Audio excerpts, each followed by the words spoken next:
Blade Runner is a phenomenal sci-fi film directed by semi-phenomenal Ridley Scott after he directed Alien and The Duelist, but nobody remembers that last one. I imagine that most people would have seen Blade Runner after seeing Harrison Ford's name and lovely, lovely face plastered over the marketing material, which makes sense, as this was his most popular year, showing between Star Wars, Indiana Jones, and other films like a flea that's a picky eater. It's excusable though, as he does play the main character Rick Deckard, an ex-Blade Runner who's been tasked to hunt down and kill rogue replicants after they broke out of their enslavement on the Mars colony and came to Earth looking to extend their life and then look for rights or an ex-slave discount at the local supermarket. With society wanting them dead and to have no rights and no discounts on the products they were enslaved to make because they are bad and aren't human, with society getting Deckard to kill them and essentially act as the city's secret police. Even though we spend almost the entire film with Harrison Ford and his fabulous, fabulous face, great effort is made to make the replicants sympathetic, and it works well, with a few short scenes creating the understanding of a fear for their life that a replicant feels, with even Deckard developing a bit of a hard-on for one of the replicants by the end of the film. With this engage me into the world of Blade Runner to the same level you engage with the news to see if the world's finally going to die today or not. With the visuals also furthering that engagement as it presents a cyberpunk city that ticks all the boxes you associate with one. Skyscrapers owned by the wealthy elite who use million-dollar cockfights to decide who gets to erect an ad on the wall next to the Awful Town shop, and everyone else, who lives in a poverty-ridden nightmare who ought to have died out a long time ago for the miraculous power of cheap foreign food.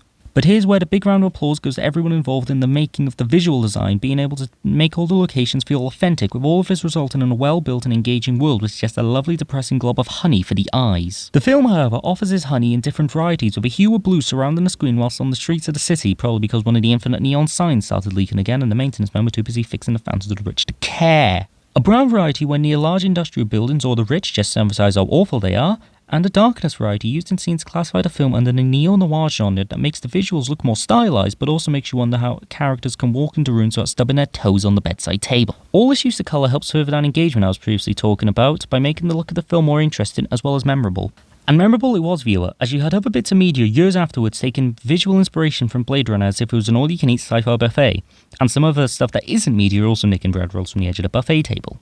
So Blade Runner is a good film, a model film for the sci-fi genre even, as long as you're watching right because of the film, that is. Unlike the battle royale that took place over the rights and distribution of the many different cuts, Blade Runner's action is very interesting, with it being more tense and theme relevant, involving the characters talking about and exploring the high-minded ideas the film plays around with, rather than action that involves two guys on a string bouncing around some mats whilst wearing green suits that resemble the outfit of a D-tier comic book villain. So people who go and watch the newest big explosions action-filled escapism movie may be turned off by Blade Runner, as their escapist fantasy would be ruined when talks about the futility of life come up, and then they return to reality and realise how miserable their life is. But speaking to that, not the miserable hell state that is the existence of some people's lives, though that certainly is relevant to the film, more I struggle to think of one part of the film that I can say is for everybody, as I present the stylised visuals to someone and they respond, does nothing for me, and goes off eating their tuna paste sandwich. I present the interesting high-minded ideas that the film plays around with and someone responds, okay, and goes off eating their ready salted crisps. I then ask a guy who's eating a tube of glue what he thought about the film, and he said he thought it was bad.